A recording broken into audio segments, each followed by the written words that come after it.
Welcome back, everyone. You're still watching Politics Tonight, digging beyond the headlines. President Bola Tinubu has been re-elected as the chairman of the Economic Community of West African States, ECOWAS.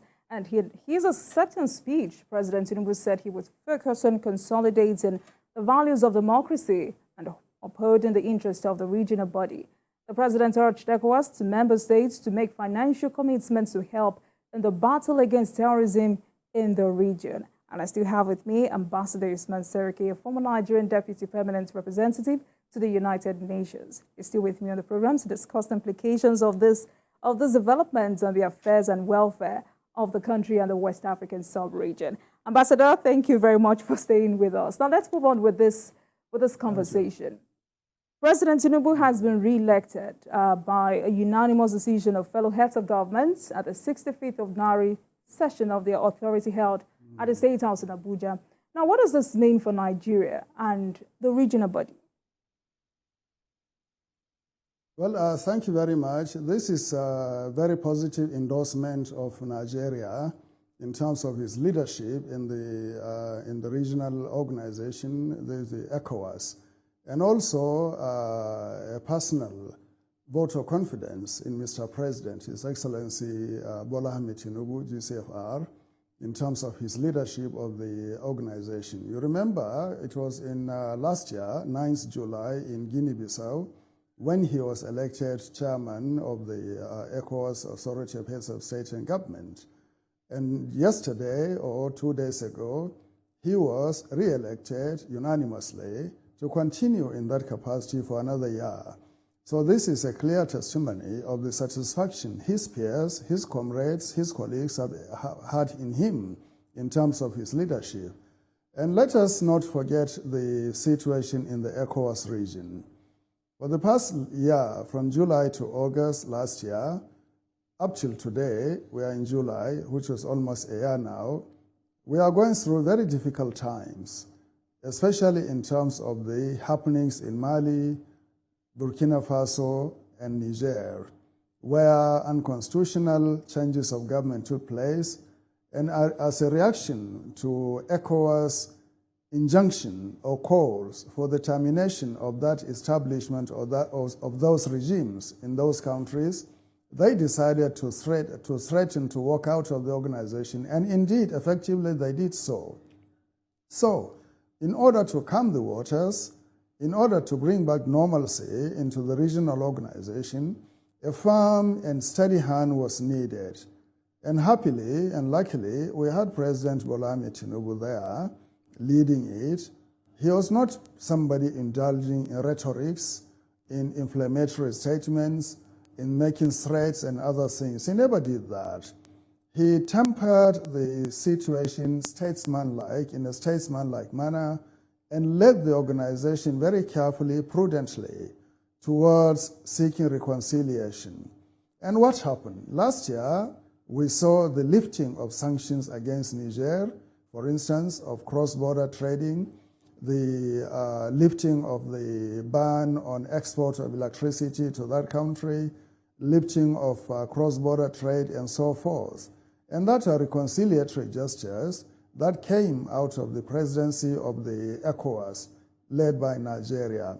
So it was an endorsement of the positive virtues that have been brought into office by the president, despite the challenges that the organization is facing, and despite the obstinacy expressed by the three leaders of Burkina Faso, Mali, and Niger in insisting in leaving ECOWAS. But in a statesman-like way, President Tinubu is trying to find a way around this problem by appointing two fellow heads of state, the President of Senegal and the President of Togo, to seek reconciliation with these countries. And this is important because these are also Francophone or French-speaking countries with young and dynamic leaders. To go and speak to these three leaders, make them see reason, and then come back to the fold of ECOWAS. So do you see that happening, Ambassador? End, diplomacy will prevail. Ambassador, do you see that happening? Yes. Do you see that happening? Well, let's give diplomacy a chance. They staged a meeting yesterday, 2 days ago, the three of them, the presidents of Niger, Burkina Faso, and Mali, concurrently to coincide with the meeting of ECOWAS here in Abuja, and declared the creation of the signing of an agreement creating a confederacy of these three countries. But be that as it may, a confederacy of three countries can still exist within the larger ECOWAS framework if they come back into the fold. They can carry on with their confederacy. This is their sovereign right. They are the de facto leaders, even if not de jure, of the countries. So that has been recognized.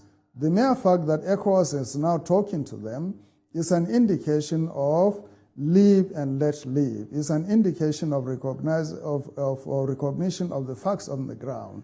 So if they are wise and they are statesmanlike, they will not slam the door on the face of ECOWAS. They will leave room for negotiation and for them to come back while maintaining their prerogative to continue with the arrangement in terms of the confederacy. So I'm optimistic, not very, very optimistic, but optimistic that diplomacy will prevail, better sense and reason will prevail, and they will come back. And mind you, ECOWAS is bigger than those three countries, much, much bigger in significance and importance. They will need ECOWAS more than ECOWAS will need them. So I think they will now sit down, make some sober thinking and reflections, and perhaps agree to come back under certain terms and conditions. So, Ambassador, if you say ECOWAS can still exist side by side with the Alliance of Sahel states, what will be the impact of that on the regional body? Well, remember, very up to recently, 5 countries formed the G5. Chad, which is not ECOWAS member, but plus 3 other ECOWAS countries and Mauritania. They formed the G5, which is like a security establishment to fight their common challenges and threats, which is terrorism. So that was a framework carved out of ECOWAS by some ECOWAS member states and 2 non-ECOWAS members. And also let us remember that we have what is called the WAMU, or the WAMU, the West African Economic and Monetary Union, existing within the ECOWAS. And we also have the Mano River Union, comprising of countries of the Mano River, like Liberia, Sierra Leone, Liberia, and 2 others, or 3 others, in Guinea and so forth, also operating within the larger structures of ECOWAS. So ECOWAS does not prevent member states from coming together to form certain structures to ease and facilitate their relationship and address challenges. We have the Niger Basin Commission, bringing together members of the River Niger. We have the Lake Chad Basin Commission bringing together 2 countries who are members of ECOWAS into that organization. So in order to actually bring back these countries, ECOWAS can relax its posture and open its mind towards accepting the existence of this fact on the ground, which is the alliance of the Sahelian states, and continue to actually address those as member states, but they can carry on with their business, which is generally aimed at creating conditions for their development, exploitation of their natural resources, and establishing some security frameworks. If that works for them, fine and good. But let ECOWAS embrace them and bring them back into the fold. And mind you, we also have the Gulf of Guinea framework in ECOWAS, which actually the littoral states are the ones that are operating the Gulf of Guinea framework in terms of defense and security. So there are many alliances and sub-alliances that are operating within ECOWAS, and we can accommodate this new structure if that is what will take to bring Mali, Burkina Faso, and Niger back into the fold.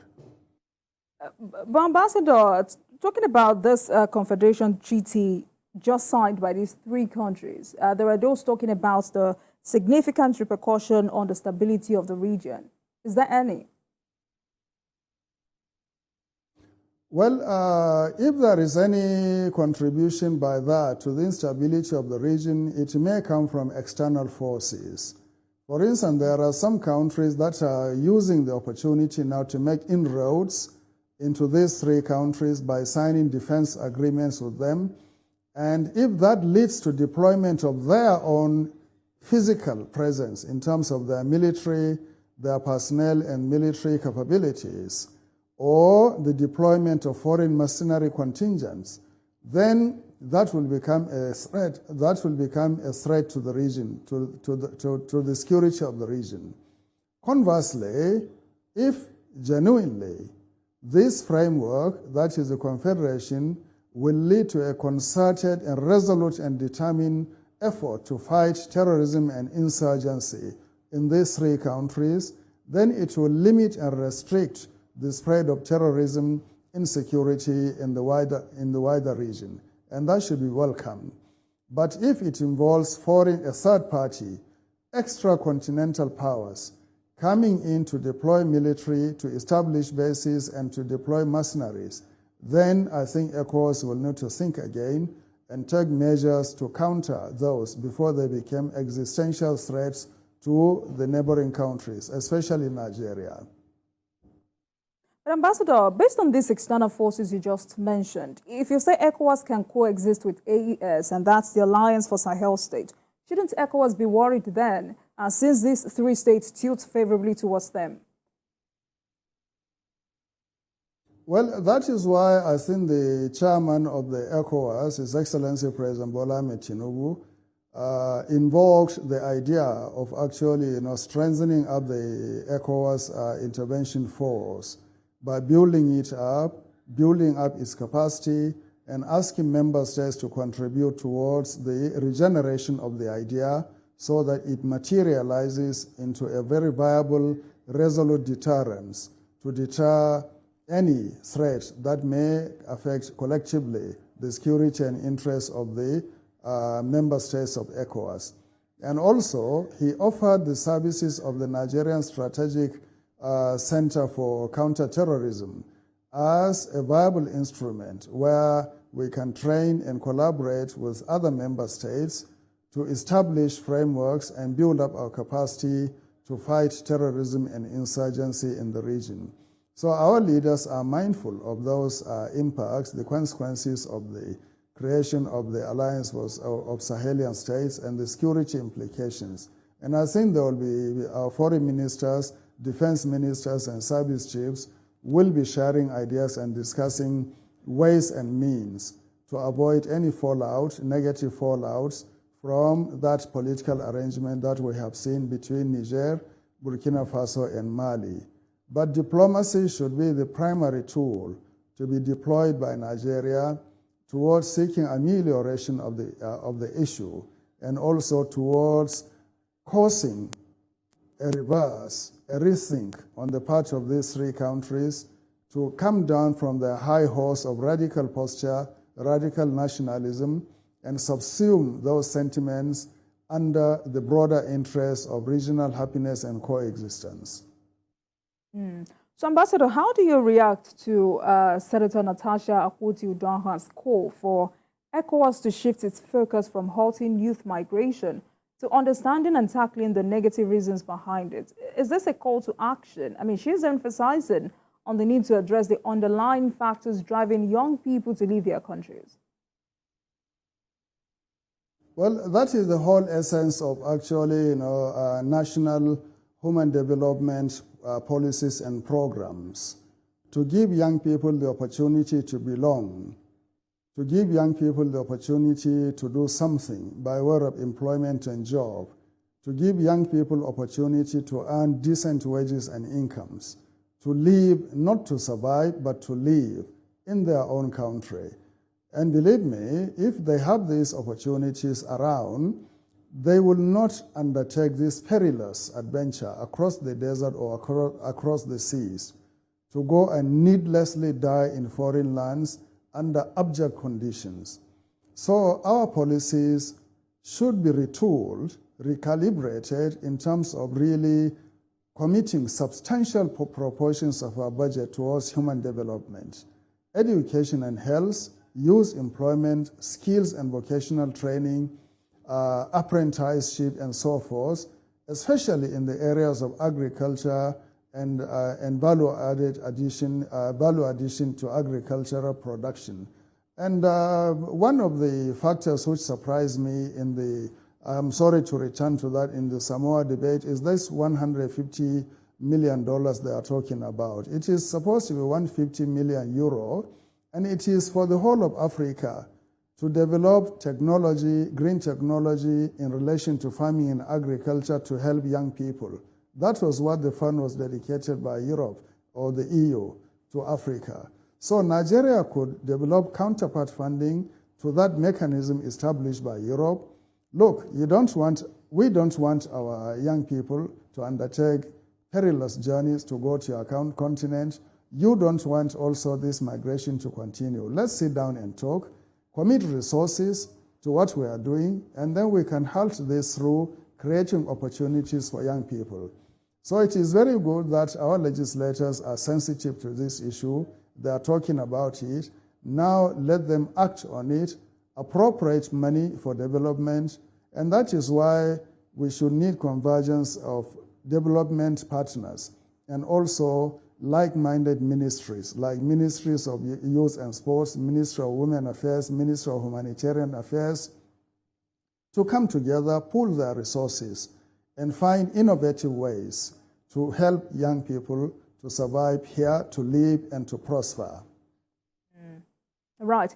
So another very important matter at that summit was operationalizing the ECOWAS standby force in combating terrorism. I mean, according to reports, ECOWAS defense chiefs had met in June to discuss the proposed $2.6 billion budget for activating a 5,000-strong sub-regional standby force meant to curb terrorism and unconstitutional change of government. For you, what can guarantee the success of this force? Well, number one is the authority of heads of state and government that will guarantee the success of this force. It is a treaty obligation that established it, a treaty body, treaty organization, ECOWAS, that established it. So under international law, it is a legitimate, viable force to be recognized and to be accepted by everybody, regardless of their political persuasion. Having said so, it is the duty of member states to commit resources. To my mind, $6 million or thereabout is not enough to really set up and equip a contingent of 3,000 or 5,000, which is brigade strength or just half of a divisional strength. It's not enough. We need to commit a lot of money, maybe in terms of hundreds of millions of dollars, to arm these contingents and also to provide the logistics. According to reports, Ambassador, according to reports, the proposed figure is $2.6 billion. Okay, very good. Thank you. This is, I think, I'm now got it. Even that, in terms of if it's spread over many years, then it will vitiate the intention of the effectiveness of the force. It should be contributed not piecemeal, but in bulk, in order to effectively equip that contingent. For instance, what sort of aircraft will they need in terms of operation? Will it be helicopters or drones, or will it be transport carriers that will carry them from one spot to the other in order to intervene? Secondly, what proportion of that force will be maritime in terms of naval forces? So I think the chiefs of defense will have to now really sit down to see where this money, how it will be expended and allocated, and to what priorities. The defense sector is very costly and very dynamic. By next year, some of the decisions may be revised in terms of equipment becoming obsolete.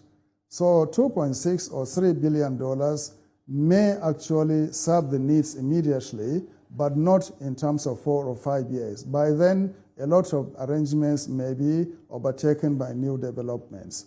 But to answer your question, it is the right step in the right direction. And I think, the forward-looking deployment of that force will complement the African Union also the African Union intervention, the Rapid Intervention Force, to deter terrorism, insurgency, and also to enter into places where there are egregious violations of human rights that will even translate into war crimes and genocide, to stop it. So it is very good that we are establishing this mechanism of our own in our region in West Africa. So, Ambassador, you just talked about substantial. So you've just talked about substantial financial resources. But do you think the political will is there?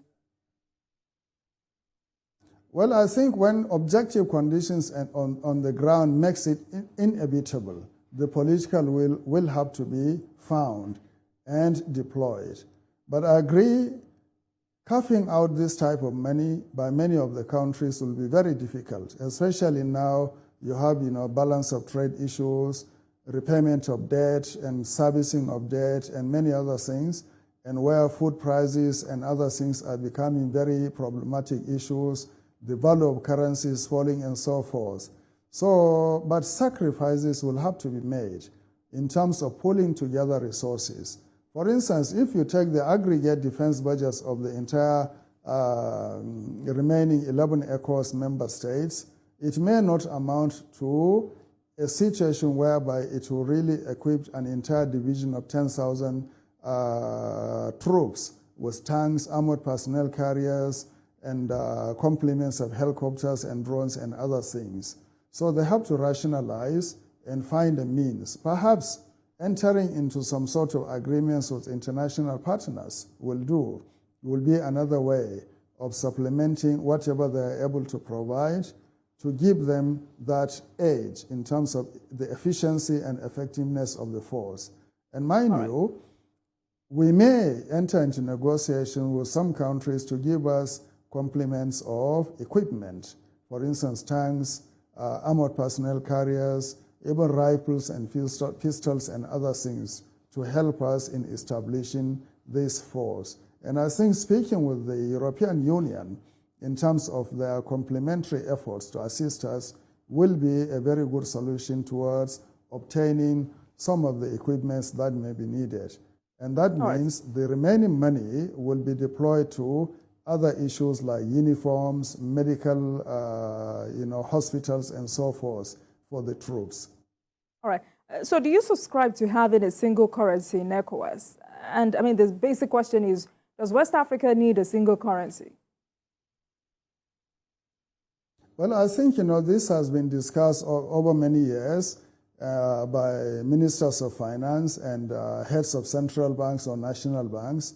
But the problem is the discrepancy between the existence of the CFR, the French franc monetary regime, and the existence of national currencies like the Naira in Nigeria, Cedi in Ghana and other places. Harmonization of these currencies and then agreeing on producing a single currency will go a long way in actually creating more opportunities for cross-border trade, for people-to-people contact, and for actually in larger commercial activities in the region. But I think it's very important that, for instance, the Minister of Finance and the Minister of Foreign Affairs and the CBN governor to sit down with heads of our banking houses, all the commercial banks, to sit down and discuss with them the methodology for the adoption of a single currency. It will help to know what is their vision, what are their concerns, what are the opportunities and challenges there. They are the people who are operating the monetary aspects of the regional integration. So they should be taken on board. But on the whole, I think it will tend towards integrating the region. And when ECOWAS integrates, it will facilitate the integration of Africa. After all, the blocks, the regional organizations are the blocks, the building blocks of the integration of Africa. And let us also not forget about the coming into force of the Africa Continental Free Trade Agreement or arrangement. Without single currency, the multiplicity of exchange rates and exchange of money will make it very difficult for us to really integrate our economy and trade efficiently. We have to resort to external currency like dollars, EU, and others in order to even Ambassador, buy and sell another major ourselves. question. Ambassador, another major question would be, would the member states be willing to subordinate national interest to regional interest? Well, I think it's part of the treaty, isn't it? Once you enter into a treaty with a multilateral treaty, you have to cede certain aspects of your national interest in order to ensure that that regional framework succeeds. Whether it's in the area of defense, whether in the area of customs and immigration, or in the area of currency, you have to now make choices and make compromises and also voluntarily cede certain prerogatives in order to attain the larger objective of the regional arrangement. So it is not a matter of actually losing something, but gaining a lot when you go into that arrangement. For instance, you can sit down in Lagos and trade with somebody in Cotonou in the same currency without actually the need for intermediary currency or exchange rates coming into the play. You give him the ECO, for instance, if that is the currency, and then you just exchange goods for money, or you can just go and deposit the ECO in somebody who is in Senegal or Gambia in their account in Lagos, and that money is as good as in their hands. And they now transfer their goods to you, or you send them their goods. So it makes it convenient and easy, to interact. All right. So, Ambassador, in 1 minute, what are your general expectations as the president gets to work for a second term? Well, I think, the general expectation is for consolidation of what he has done in 1 year, keeping the peace in our region, advancing and promoting democracy, and also fighting negative forces, terrorism, insurgency, and so forth, within the country and outside, and to bring the family together again. All right. Now, let me formally and finally thank you, Ambassador Usman Saraki, former Nigerian Deputy Permanent Representative to the United Nations. Thank you very much for joining us tonight, sir. I look forward to more conversations with you. Thank you, Olajumoke. It's a pleasure. Thank you. Thank you for having me. Thank you.